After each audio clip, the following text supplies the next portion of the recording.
Why is it so important that one country should turn up and sign up to this? For the simple reason that all of these measures that arise from Article 13 have to be adopted unanimously by the member states. In April and May of this year, we took through the European Parliament after a 5-year fight. And thank you for your support, thank you for your leadership. We got that directive so that across the European Union we can ban discrimination on the grounds of religion, belief, disability, age, sexual orientation. The Parliament did it. And now it sits with the Council of Ministers, and it will have to be signed off by every single member state of the European Union. And I suppose what I'm saying is, yes, as Peter and Sue and Derek and Ray have reminded us here tonight, we have achieved, almost for me, the unimaginable. And on the streets, LGBT people think that a right gained, a right acquired, will never be diminished, will never be taken away. The spotlight of hatred has not diminished. It shifts merely to where society allows it to rest, and then it widens, and then it widens. And so I believe we face a real pivotal time when it comes to building on what we have achieved and maintaining what we've achieved.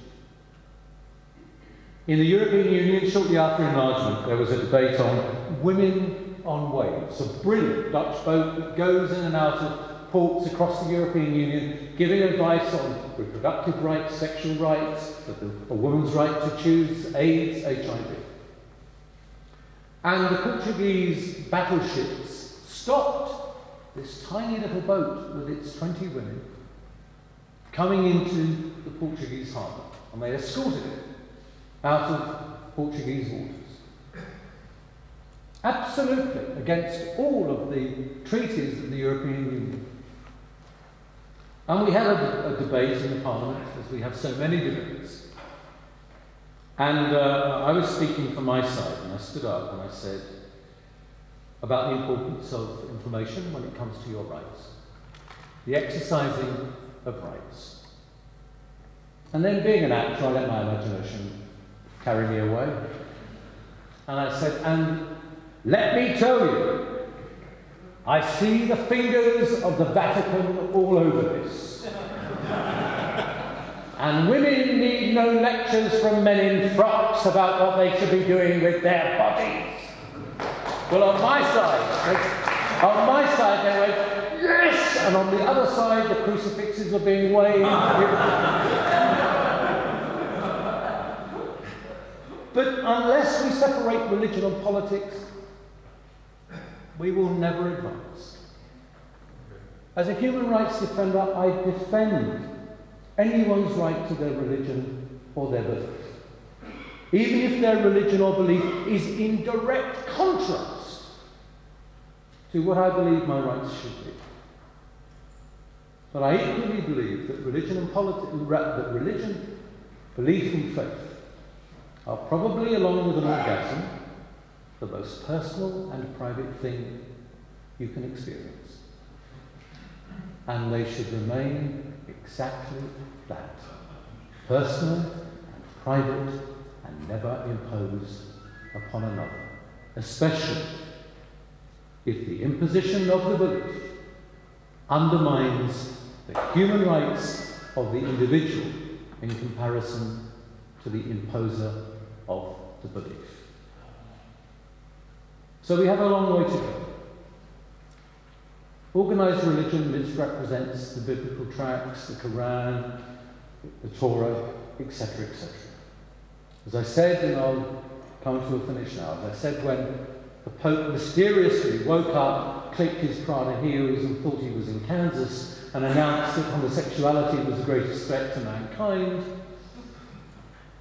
I thought, I will take you and the Bishop of Rochester and all of the rest of them seriously when they are no longer selective in the application of principle. If you're selective in the application of principle, you undermine the principle. I think there are approximately, and there is certainly someone here to correct me, approximately, so give me leeway, 4 references to homosexuality as a sin in the Bible. There are at least 30 references to usury as a sin. So when they call for the closure of banks, building societies and credit card companies, then we can take them seriously. And that is what we in this room have to do. Empower the next generation to pick away at the arguments which are posed against us and against everything that we believe in. It's right, I think, that I should finish with this. I could finish with a piece of Shakespeare, but I quoted Shakespeare at the beginning. But on the pride marches that I've been at, outside of the comfort of London and Holland and the comfort of Sweden, I remember in Poland, when I came and I said I'd meet the group of them outside the Polish Parliament, and I came around the corner and there they were, this phalanx of skinheads, and I went, oh my God. And my guide said, no, that's okay, they are the gay skinheads. And we went off on this march, a march banned by the party that David Cameron and his Conservatives are now in allegiance with in the European Parliament. Interestingly, David Cameron's Tories in a letter in The Guardian this week saying, please, you say you've converted, and my Lord, with a small L, I will welcome a convert. But show me the evidence. Your MEPs have never ever voted in favour of equality measures. Judge politicians not by what they say, but by how they judge. And so as we set off on this march in a country where they banned it the year before and they were trying to ban it again, and we marched and we looked up, and there were people bemused and there were others waving. And as we turned a corner, there was a man, probably aged about 79, in an army uniform that probably fitted him when he was 26, with his medals. And he stood there and he saluted us as we went past, because he made the connection between the battles and the fights that he had undertaken and the battles and the fights that we have undertaken and we will continue. And last week, or was it the week before, in Bucharest, after the march, we all gathered together. And there was one thing there, one voice there, that reminded me that we will win. And it is a sound that terrifies the dictator, that terrifies the bigot and the cleric who fails to understand. And it was the sound of a newly born child. Because soon that child was saying, the next generation is here. And there will come generations, and we will win and reign. Despite what happens in this world, we will be loved.